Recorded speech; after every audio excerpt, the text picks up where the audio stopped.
नमस्कार, राज की बात लेकर हाजिर हूं मैं राजकिशोर। बात होगी मायावती का हाथी इतना शांत क्यों, और ब्रांड योगी पर भी करेंगे बात।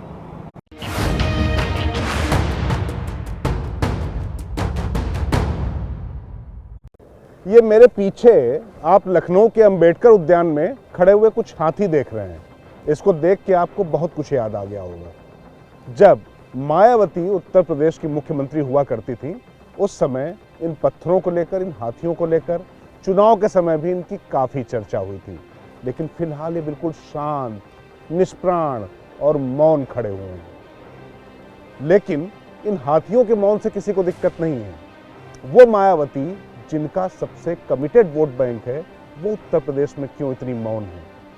ये राज की बात क्या है, इसके पीछे क्या राज है, इस पर करेंगे हम राज की बात में चर्चा। इस चुनाव में वोट पड़ने तक या सभी विरोधी पार्टियों के साम दाम दंड भेद आदि हथकंडों से भी जरूर सावधान रहना है। वैसे मायावती की जमीनी हकीकत ख्याली विश्लेषणों से थोड़ा अलग है। पूरे चुनाव अभियान के दौरान लगभग मौन रही मायावती जब आगरा में पहली बार सभा करने पहुंची तो वहां अनुमति से 10 गुना ज्यादा लोग पहुंच चुके थे। ये बीएसपी कार्यकर्ताओं का अपनी बहन जी के प्रति स्नेही था। अब मायावती भी उत्साहित हुए बिना नहीं रह सकी और उन्होंने तुरंत कहा अपने कार्यकर्ताओं से कि जो लोग पूछ रहे हैं कि बहन जी कहाँ हैं, तो अब उनको ये बता देना कि बहन जी पार्टी और संगठन को मजबूत करने में जुटी थी। दरअसल ये मायावती का ओवर कॉन्फिडेंस कहना ठीक नहीं होगा, ये कुछ आंकड़ों वाला कॉन्फिडेंस है। 1984 में बीएसपी के गठन के बाद 1993 के चुनाव में बीएसपी न सिर्फ 10% से ज्यादा वोट पा गई, बल्कि उत्तर प्रदेश विधानसभा में 67 सीटें जीतकर तहलका मचा दिया था। यह चुनाव बसपा ने सपा के साथ मिलकर लड़ा था, किंतु 1.5 साल बाद ही दोनों दलों में विवाद हुआ और बीएसपी ने सरकार गिरा दी। 1996 में फिर चुनाव हुए। इस बार मायावती ने सपा के भ्रम को तोड़ा। जिन्हें लग रहा था कि सपा के साथ समझौते की बदौलत बीएसपी 67 सीटें जीत सकी, वे गलत साबित हुए।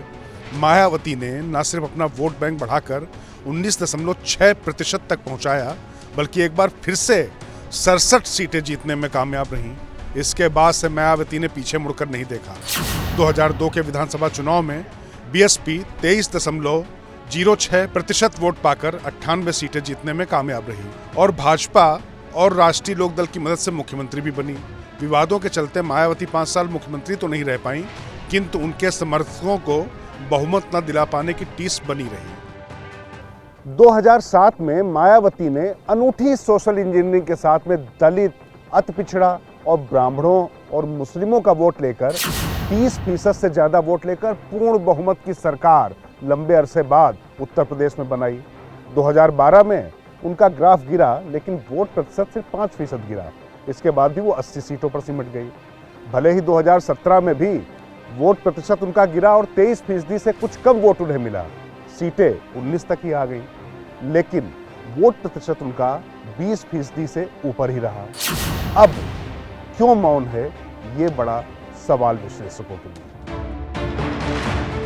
अब 2022 के विधानसभा चुनाव में बहन जी के मौन और देर से चुनाव प्रचार अभियान शुरू करने पर सवाल उठ रहे हैं।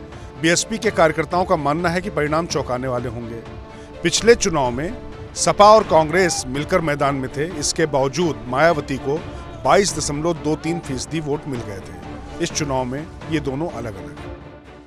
उत्तर प्रदेश में कहावत चलती है कि हाथी कितना भी दुबला क्यों ना हो जाए, वो कुत्ता तो नहीं हो जाएगा।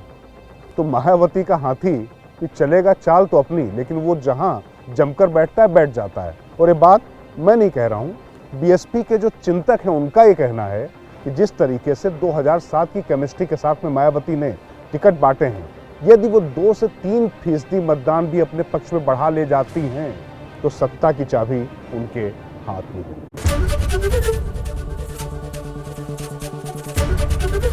एबीपी न्यूज आपको रखे आगे।